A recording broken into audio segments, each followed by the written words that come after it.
we got an issue with players being pushed recklessly into packs? So you had a player who was on the wrong side of it? Well, there's certainly... yeah, I don't think there's much in ours, to be honest, but you do see the ones that are of a concern, and over a long period of time, I think we're all been aware of it and been uncomfortable with it, but no one's really raised it, and I suppose it's always on the back of injuries, so it's not ideal. And is it becoming more prevalent? I'm not too sure.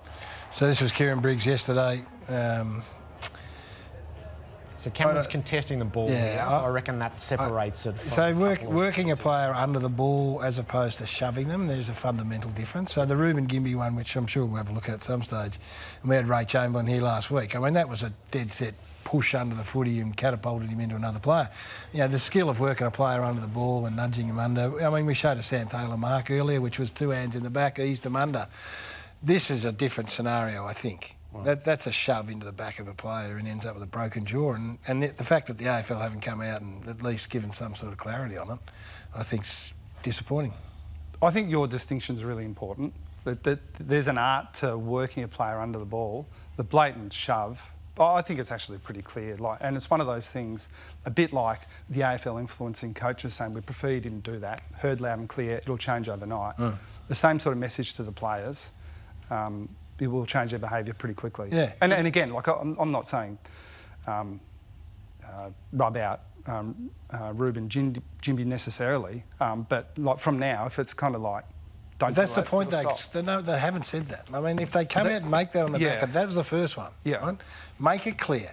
Righto, Ruben, that's enough. Yeah. You're not getting suspended here, but I tell you what, next time you do it, you will. We've had 5 since, including Owens. Mitch, we've had 5 or 6 since.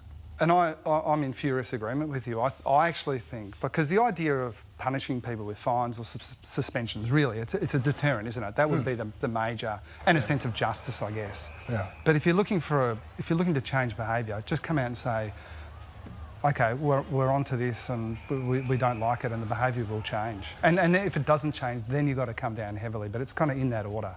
I haven't really tuned into the narrative. Is there anything coming out of AFL House and umpiring, or they've made no comment? No, they've been absolutely careful not to make any comment, which has been a curiosity in its own right. So can you explain that? Not do you really. have a theory? I think the Gimby one was a moment, because it was in the match sims, where they could have planted their flag without suspending him and gone, right, we are now aware of this. In future, because we're about to hit the community series, the authorised matches, we will pick these up and send them to tribunal under this, but they didn't even grade it because they don't want it used as a precedent. Once you explain it, it's arguable in a tribunal, so they deliberately didn't put an official explanation. Well, and we should be clear, it is challenging, because if you got suspended for pushing the guy in the back, I think your argument will be, well, hang on, since when has that been a reportable incident? And it's only reportable because the players can be, like Taylor was as culpable as Cameron, in my opinion, if you wanted to sort of draw that distinction. So it is complicated, but I think like being really clear, like we're worried that this is a pattern, like you should stop it, and as I said, it'll stop. So here it is on Razor's Edge again. Ray Chamberlain, welcome back. Gents, good to be here. See you, Razor. Which bucket did the Briggs incident fit into? Free kick push in the back. Rubbish. And that's all that was required. So just unfortunate. Obviously, Sam Taylor's as brave as he is. Do you reckon it's a push in the back? Yeah, I think that warrants a free kick. And the delineation is, are you holding and protecting space, or is the guy in front of you got the drop zone and you whoosh him under? I'll put it to you, had Sam Taylor not come back and knocked him out, then we wouldn't be talking about this. I'd agree wholeheartedly. And we've got another example coming up where the action is essentially the same. You see on the vision here where obviously it's just a very minor push in the back, extension of the arms, and a free kick could be great. But our umpires are challenged enormously by virtue of where they're standing and their line of sight.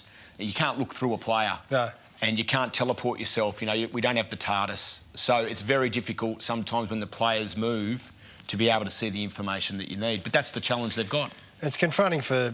We get it every day, the viewers and listeners, and you see, Darcy Moore hands in the back, it's paid, then you see Sam Taylor hands in the back, one's an ease under the footy and other one's been paid. How do you differentiate? So I think what the umpires are looking for are a clear action like this one here, where you see extension of the arms and pushing the player forward who's in superior position. So that there's a clear warranted free kick, and our umpire's in perfect position there to be able to see what's happening and pays the free kick accordingly. And the challenge for the other free kick there that wasn't paid with Darcy Cameron is just line of sight. So just, yeah, okay. Yeah. Yeah. Is there an unintended consequence of removing hands in the back that's got us here? I think there was a period of time, Jared, historically, about 7 years ago, where there was some discussion around what's fair body work and just strength versus what's a push in the back. And there was an easing up. You wanted to see a significant shunt to award a free kick.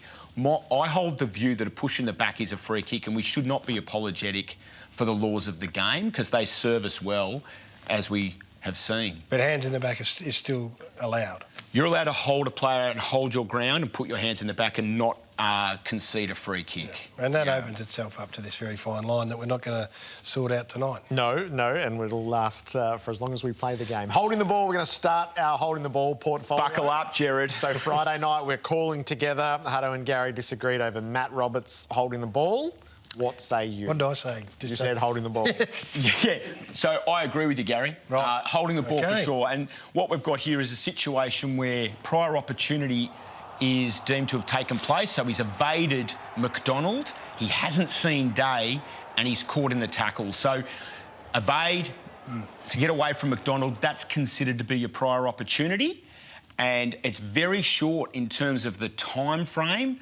But what we're interested in is the player's action and behaviour. Right, so the reason I was happy for that to be paid, Jared, had there been a Sydney Swans player defensive side, Roberts would have got that handball away. He took the step, he could have got the handball away, but he wasn't there, so then he had to cover up and he gets pinged. And so one of the things that we look for that constitutes a prior opportunity, Gary, in terms of an action or behaviour, is that prior option not taken. So if you cock the handball, don't take it, offend, evade, these things. I don't want to be agreeing with Ray too much, so get to the next one quick, because no one will talk to me Watson. tomorrow. Yeah, so this one here, I think's play on. So I don't think this is holding the ball. So I don't believe that Watson's had a prior opportunity. Therefore, if he's legally tackled, all Watson's got to do is make an attempt, or if the ball gets stripped by the tackler, it is also play on. And I think that's what's happened in this circumstance. And so for me, play on is the right call. Yeah, no argument for me on that one. Jai Newcombe is our next holding the ball victim. And just again, repeating, I don't reckon Watson could have got a handball off then if he needed to. So here with Newcombe, again, this is a very interesting one. I think this is play on as well. He is penalised for holding the ball, but we need a couple of angles here. So I don't think that's an evade, it's a brace. And he doesn't break the row bottom tackle, and then when he's caught by the second Sydney Swans player, if he breaks that first tackle and is caught by the second player, then it is holding the ball prior opportunity. But row bottom, because he's tough as Billy O, never lets go. And so for me, this is a situation of no prior opportunity, ball knocked out the tackle, play on. So there's such quick processing of the action and behaviour of the player in possession of the football. And Jared, the key thing for me with these things for people to understand at home is what is prior opportunity? How do we decide what it is? And it's not about time as such.